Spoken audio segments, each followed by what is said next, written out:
Set Piece FC go continental. Arsenal beat PSG in Europe 2-0 in the second game of the Champions League campaign for the Gunners. If you do enjoy this video, please like and subscribe on it. We're going to be breaking down the Arsenal versus PSG game last night. I hope you do enjoy. Not only will we be breaking down the fixture, we will also be discussing the player ratings, who performed and the talking points within the game.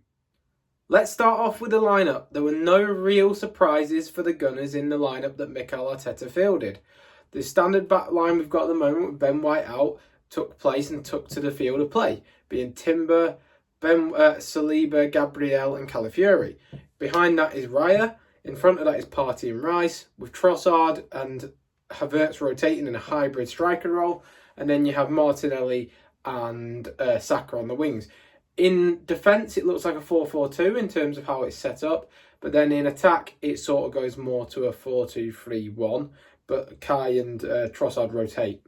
The game and the real chances really happened in the first half. The game was decided in the first half. Arsenal got the 2-goal lead in the first half. But let's discuss some of those chances.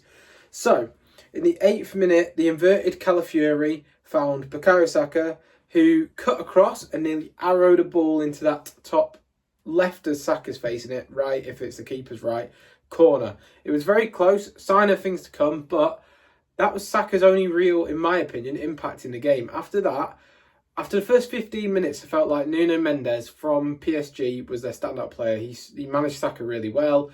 He started getting a bit more aggressive, a bit more tight to him, and Saka didn't really get much change from Nuno Mendes. So that was the first warning sign for an Arsenal attack, but it was equally one of the last impacts that Saka had in the game, other than the goal, which was a bit fluky, don't get me wrong, in terms of the set piece, but we'll go through that in a minute. The next action was definitely the goal. In terms of Trossard, he delayed, he looked into the centre from the left-hand side of the pitch, sort of away from the box. He delays, sees Havertz stalls his run, then goes. Bit of burst of pace from Kai and a very brave finish from Kai. The ball is executed superbly from Trossard, very inviting, going on an in-swinger. And Havertz goes up for it against Donnarumma, nods it backwards and wins the 50-50 against the goalkeeper. I have to say, Kai Havertz at the moment is playing phenomenally, and was an excellent finish. A real striker's goal and really showed his bravery in that attack. The next major action, though, was PSG's. Mendes cuts in from the left-hand side, hits a shot arrowing just outside the box on the ground across the box and hits the post. I think Raya was beaten, it's fair to say. It was a very good shot, very good execution from the Portuguese fullback. But yeah, it was a sign that PSG weren't out of the game yet, and it certainly woke up Arsenal. But PSG's revival was short-lived. Saka gets a free kick in the 35th minute, 34 to be exact.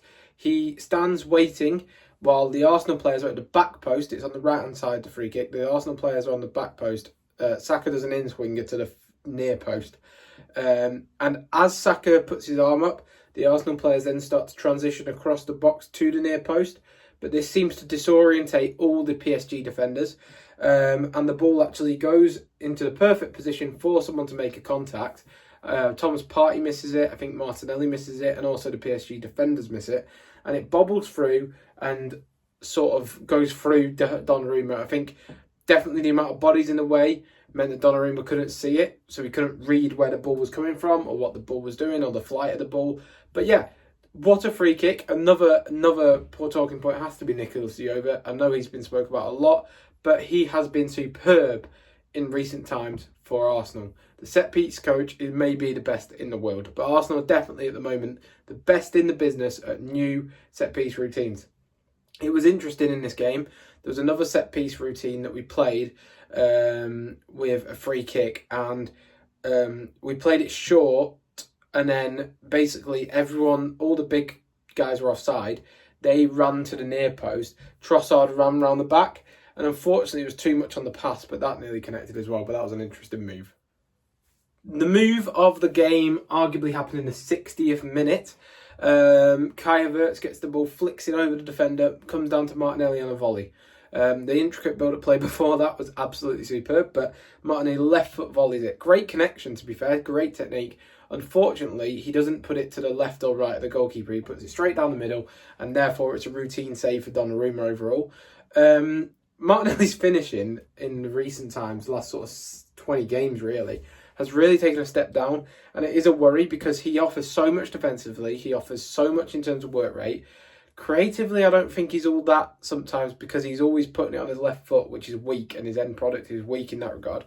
And offensively, in terms of finishing, he doesn't seem to have that clinical edge at the moment, and I am worried about Martinelli. I am going to do a video potentially on it in the near future, so watch out for that. But yeah, Martinelli is a worry for me. In the 66th minute, PSG have a chance. Do go close, they hit the bar, it goes all the way through, no striker gets a connection on it, and David Raya's a bit sort of stumbled. So the ball hits the bar, but luckily Arsenal get it clear.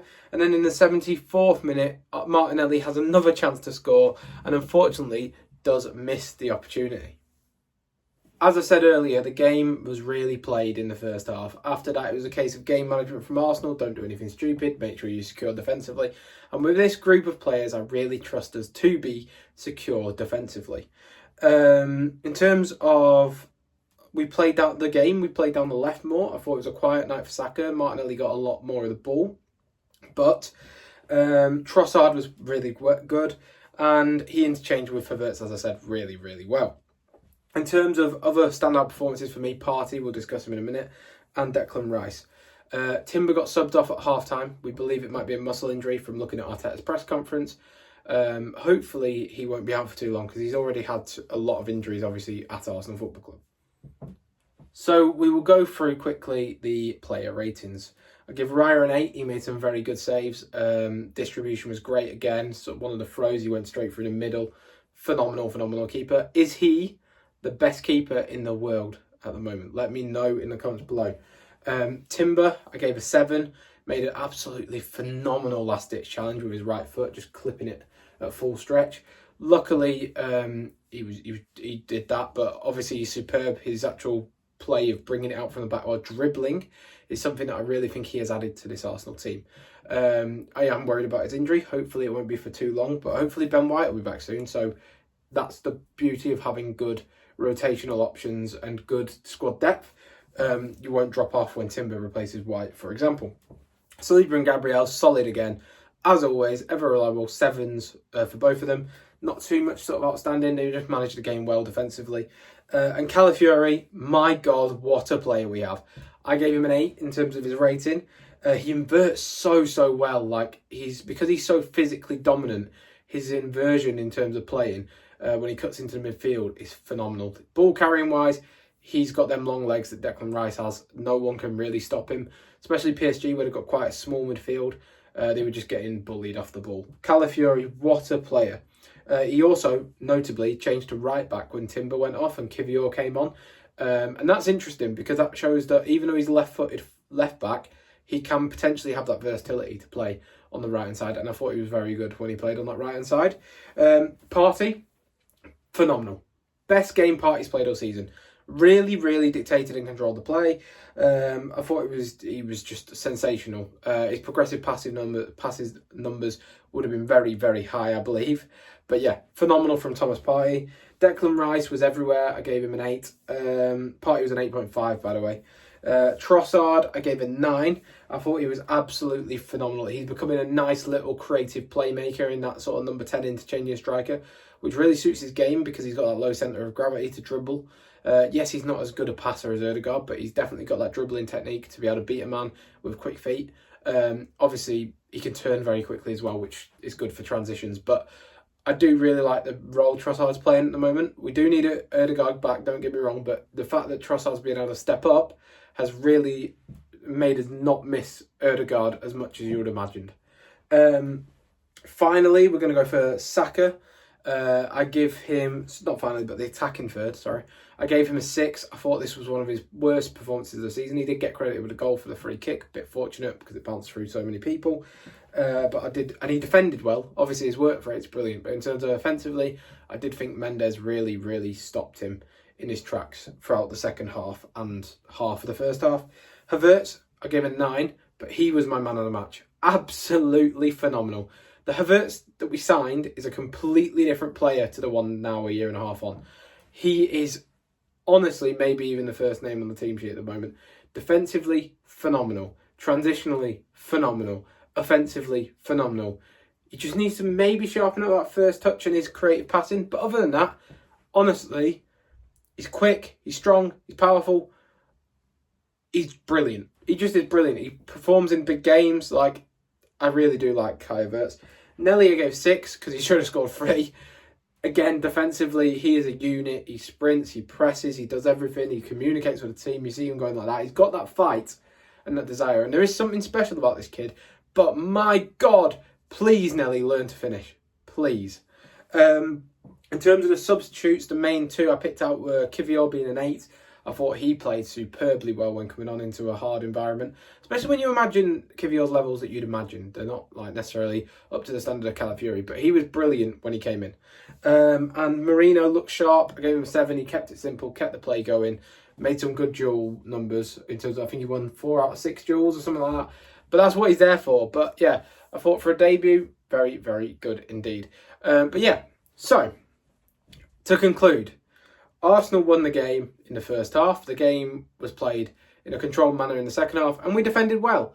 We got to get the 3 points here because obviously the next game, I think it's against Shakhtar Donetsk in the Champions League, but we need the points on the board. So it's great that we got them against PSG. I hope you did enjoy today's video. Please be sure to like and subscribe. If you haven't seen the video on Ben White and his potential new position for Arsenal going forwards, please be sure to check that out. It was the last video I uploaded.